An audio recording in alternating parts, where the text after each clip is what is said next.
Assalomu alaykum skuter shaydolari. Charchamayapsizlarmi?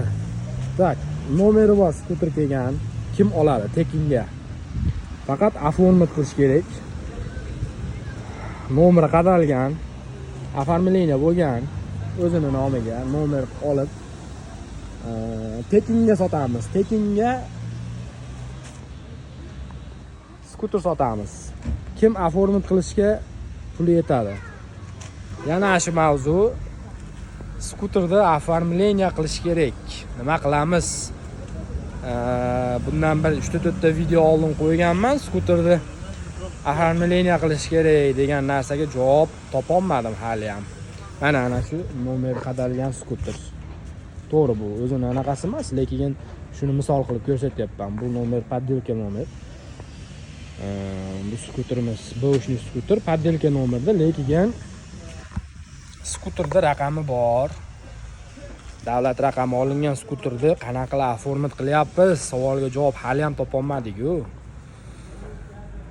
Mutasaddilar, deputatlar, shu qarorni o'ylab chiqqanlar oxiriga yetamizmi yo yetmaymizmi? Bu sizlarga qarshi qilinayotgan video emas yoki boshqa emas. Xalq shu narsani tushunmayapti. Uni orasida men ham. Chunki men skuterlarni sotishim kerak. Skuterlarni sotolmasdan halakda yuribman.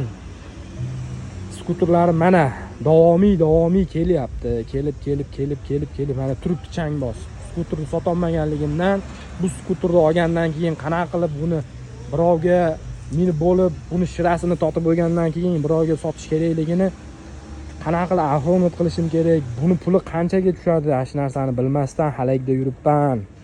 Bularni olgandan keyin birovga sotish qanaqa bo'ladi? Puli arzon bo'ladimi, qimmat bo'ladimi? Shu narsani arzon qilinglar deb chiqaryapmiz. Bu sizlarga qarshilik yoki boshqa narsa sifatida chiqarilmayapti bu video.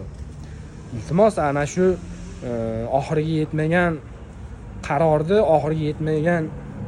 oxiriga yetmasdan chiqarilgan qonunni oxiriga yetkazib, tochka vergulini qo'yib qo'ysa yaxshi bo'larmidi?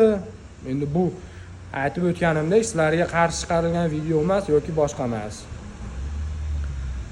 Skuterda tekinga bergan holatda ham оформленияsi qimmatga tushadi-yu, shu narsani arzonroq qilib qo'ysa bo'ladi-yu, shu narsani haqida chiqaryapmiz videoda. Unaqangi oshiqcha gap bo'lmayapti.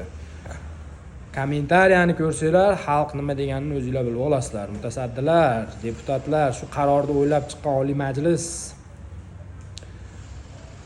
bir qarorga kelinglar, iltimos. Skuterlarimizni biz ham sotaylik, yosh kattalarga sotamiz biz ham. Yosh bolalarni aldab sotmaymiz, yosh bolalar kelib